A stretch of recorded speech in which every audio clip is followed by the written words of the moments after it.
teacher ripped off a student's hijab in front of the whole class. He didn't know the consequences would not wait.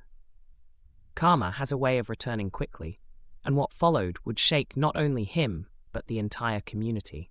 Samira watched the scenery flash by through the car window, her heart racing with a mixture of excitement and anxiety. This move was supposed to be a new beginning, a fresh start for her and her family. Her father had received a promotion, and with it came the opportunity for Samira to attend one of the most prestigious schools in the area. The school was known for its academic rigor and future opportunities, something her parents had worked tirelessly to provide for her. As they pulled up to their new house, her mother gave her an encouraging smile. "This is it, Samira," she said warmly. "A wonderful place for new opportunities."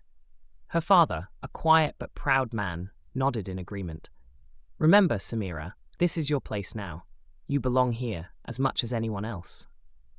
Samira nodded, mirroring their confidence, even though her stomach churned with nervous energy. That night, as she stood in front of her bedroom mirror, she carefully wrapped her hijab, taking a deep breath.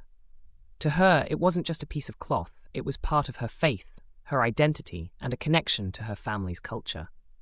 She was determined to carry herself with pride. The next morning came too quickly. As Samira and her parents approached Riverside High, the sheer size of the school overwhelmed her. The campus was sprawling, with students bustling around in groups that seemed tightly knit. Samira clutched her backpack tightly, reminding herself that she had every right to be here. Upon entering the school, however, she couldn't ignore the weight of the stares she felt. Heads turned, whispers followed her as she walked down the hallway toward her first class. Her heart pounded as she spotted the door labeled History, Mr. Whitaker. She stepped into the classroom, and the chatter died down immediately. All eyes were on her, lingering on her hijab. At the front of the room stood a tall, older man with silver hair and a sharp gaze. Mr. Whitaker, she assumed. His eyes flickered briefly with something cold. Disapproval, perhaps? Samira quickly found an empty seat and lowered her gaze, hoping to go unnoticed. Class began, and Mr. Whitaker's voice carried a stern, icy tone. "I expect everyone in this room to avoid unnecessary distractions and focus on learning," he said, glancing pointedly in Samira's direction. Though he didn't address her by name, the implication was clear. She kept her focus on her notebook, her pen trembling slightly as she tried to steady her nerves. Throughout the day, Samira faced similar challenges.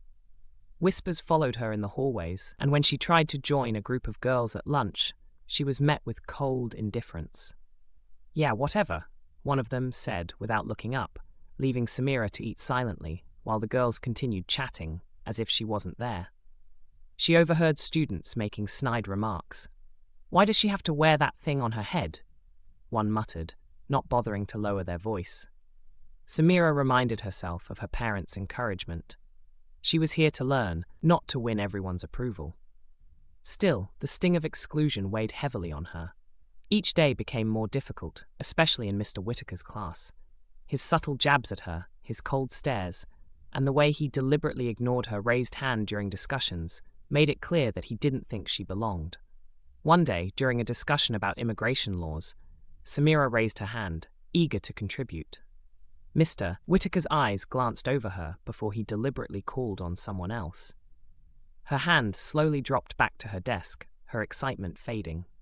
Her classmates smirked, and she felt the heat of humiliation rise to her cheeks. Despite her best efforts to remain invisible, Mr. Whitaker seemed intent on making her a target. Then came the day that would change everything. It started like any other, but midway through the lesson, Mr. Whitaker stopped speaking, his gaze locking onto Samira. He took a step closer to her desk, his eyes narrowing. "Stand up, Samira," he commanded. Confused and nervous, she stood, clutching her notebook to her chest. The entire class was silent, the tension palpable. "Your headscarf," he said, his voice sharp. "It's a distraction in my classroom. Remove it." Samira froze, her mind racing. She couldn't believe what she was hearing. Her hijab was part of her identity, her faith. "With all due respect, Mr. Whitaker," she said, her voice trembling but firm, "my hijab is not a distraction. It's part of who I am." Mr. Whitaker sneered. "This is my classroom, and I set the rules. Remove it." Samira felt the weight of every eye in the room on her. Her hands instinctively went to her hijab, gripping it tightly. "I won't," she said quietly. What happened next was a blur. In an act of aggression, Mr. Whitaker reached out and yanked at her hijab, pulling it off. Gasps filled the room as Samira's hands flew to her head, her face flushed with humiliation and anger. Tears welled in her eyes, but she stood frozen, unable to process what had just happened. The silence was deafening. Mr. Whitaker stood there, his expression unrepentant, while the students exchanged shocked glances. Samira quickly gathered her things and left the room, her vision blurred by tears. She ran to the restroom, locking herself in a stall, her heart pounding with a mix of rage and despair. Word of the incident spread quickly. By the end of the day, the entire school was buzzing with whispers about what had happened in Mr. Whitaker's class. Some students were outraged, others indifferent, and a few even seemed to side with the teacher. Samira didn't return to class the next day. Her parents, furious and heartbroken, met with the school administration to demand answers. The principal, Mr. Hargrove, expressed concern but stopped short of promising immediate action, citing the need for an investigation. Meanwhile, something unexpected began to happen. Students started to show their support for Samira. The next morning, as she hesitantly walked through the school's front doors, she noticed several classmates wearing scarves and head coverings, even though it wasn't part of their culture or religion. Layla, a girl from her English class who had never spoken to her before, approached her with a warm smile. "Good morning, Samira," she said. "We're with you." Samira felt tears prick her eyes. "Thank you," she whispered, her voice barely audible. By lunchtime, the show of solidarity had grown. More students, and even a few teachers, wore scarves. Ms. Bennett and Mr. Sharma greeted her with kind smiles, their scarves draped loosely around their shoulders. Samira felt a flicker of hope for the first time in days.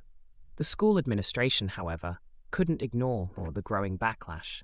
Parents, students, and community members began flooding the school with emails and calls demanding accountability. Under mounting pressure, the principal announced that Mr. Whitaker had been placed on administrative leave, pending the outcome of the investigation. Samira's parents continued to fight for justice, meeting with school officials and even reaching out to local media. The story gained attention, sparking a broader conversation about discrimination and the importance of respecting diversity in schools.